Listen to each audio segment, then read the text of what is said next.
Hello. घर आ सकते हो? इस वक्त? ओह, तुम्हें यूं नहीं जाना होगा। सालार आया था। घर पर? तुम आ सकते हो? हाँ, आ तो सकता हूँ, लेकिन तुम बाहर आ जाओ। नाश्ते पर चलते हैं, किसी कॉफी शॉप पे चलते हैं, मैं तुम्हें पिक कर लूंगा। तो तुम यहाँ क्यों नहीं आ सकते? वो असल में घर पर मुमानी होती है ना, सब कुछ अजीब कर देती है।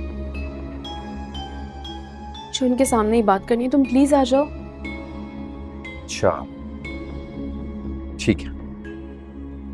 Okay bye. सलमान को बुलाया है? हाँ। हाय, कि मेरे कत्ल के बाद उसने जफा से तौबा। हाय उस सूद पशेमा का पशेमा होना। सूद नहीं, जूद।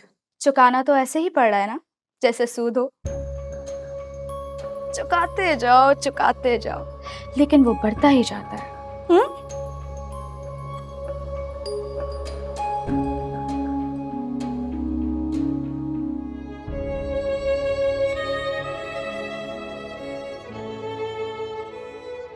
उसका हाथ क्यों पकड़ा था तुमने? किसका हाथ? सलमान का। कल सबके सामने तुम उसका हाथ पकड़ के गई थी ना। ये पूछने का ना आपको कोई हक नहीं है, समझे? मेरा हक हो या ना हो, तुमने किसी और का हाथ कैसे पकड़ा? आप कौन होते हैं ये पूछने वाले? अच्छा, अरे आपको तो पता है ना कि मैं कौन हूं। तो खत्म करें ये तमाशा। जुबान दी थी आपने मुझे, आप पीछे नहीं हट सकते, समझे आप?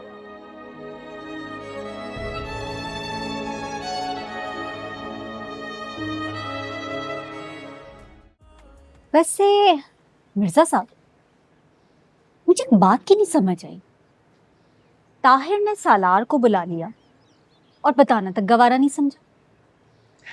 मुझे इस बात पे हैरत नहीं है कि ताहिर ने अपने बेटे को वापस बुला लिए। हैरत मुझे इस बात पे हो रही है कि वो उसके कहने पे वापस कैसे आ गया। किसके बुलाने पर आ गया dad? How are you sweetie? I am fine. बताएं ना डैड, किसके बुलाने पर वापस आ गया सलार? अरे बेटा, ताहिर ने एक चाइनीज कंपनी के साथ मर्जर किया है और उसकी लीड वो सालार को हैंड ओवर कर रहा है। ओहो, अभी तो मर्जर का एग्रीमेंट हुआ ही नहीं, तो सलार ये सब कुछ 2 दिन में छोड़ के कैसे आ गया? अरे 2 दिन में नहीं आया है वो। महरीन बता रही थी कि वो तो काफी पहले से उसको बुलाना चाह रहे थे। वो प्रॉपर प्लानिंग के साथ वाइंड अप करके वहां से वापस आए। इसका मतलब है कि प्लानिंग बहुत पहले से चल रही थी, लेकिन उन्होंने हमें बताना मुनासिब नहीं समझा। चलो हमें ना सही तो कम से कम सलार साहिबा को तो बता सकता था। डैड, पहले से कोई प्लानिंग नहीं थी। तुम्हें कैसे पता? उन्होंने पहले तुम्हें कुछ बताया? वो तो तुम्हें हमेशा बेवकूफ बनाते। डैड, वो कैसे बताता मुझे? उसे तो टर्मिनेट कर दिया गया था और फौरन वापस भेज दिया। टर्मिनेट करके? तो फिर ताहिर सबसे झूठ क्यों बोल रहे हैं कि उन्होंने सालार को खुद बुलाया है? ऐसे ही जैसे उन्होंने हमदानी साहब और नताशा के साथ झूठ बोला था। नताशा के बारे में कौन सा झूठ बोला था? मिर्जा साहब, नहीं नहीं, इसे बताओ ना, इसे पता होना चाहिए। हाँ बताएं मॉम। अरे बेटा, तुम्हारे जाने के बाद तुम्हारे डैड से हमदानी साहब मिले थे।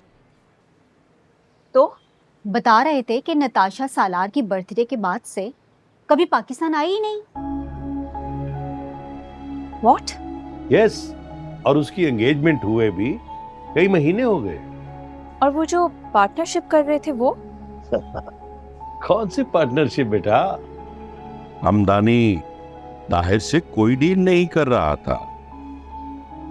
अच्छा, इसका मतलब है ताहिर अंकल हमसे झूठ बोल रहे थे।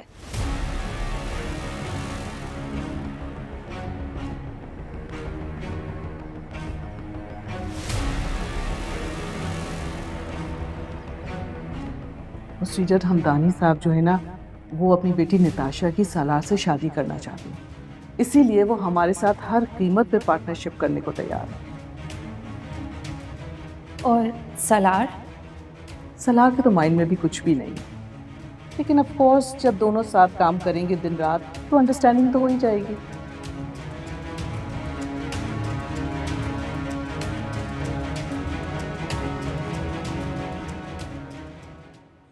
तुम राजी हो तो कल ही निकाह कर लेते हैं। ताया को लगता है वो होने नहीं देगा। मतलब तुम राजी हो? मेरा मतलब है कि पहले तुम मना कर रही थी ना। वो उस सालार का क्या करोगे? सलार से डरने की कोई जरूरत नहीं है मोमानी। ना वो आपका कुछ बिगाड़ सकता है और ना ही इसका। ताया को सलार से नहीं तुमसे डर है। मुझसे क्या डर है? ताया को लगता है कि बारात के वक्त जो कासिम ने और माजिद ने किया तुम भी वही करोगे। मैं माजिद की तरह डरपोक नहीं हूं सितारा, माजरत से। और ना ही मैं तुम्हारे वो कासिम की तरह कोई लालची इंसान हूं।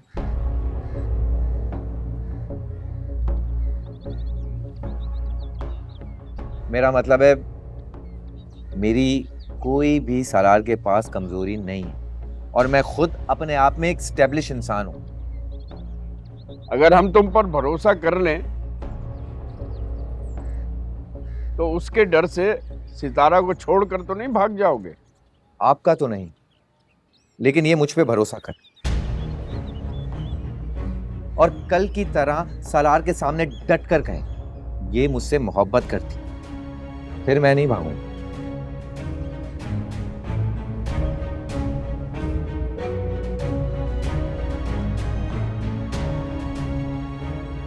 बोलो, कहोगी उसके सामने? पुप्पो से कहना कि ताया जल्दी शादी के लिए राजी है।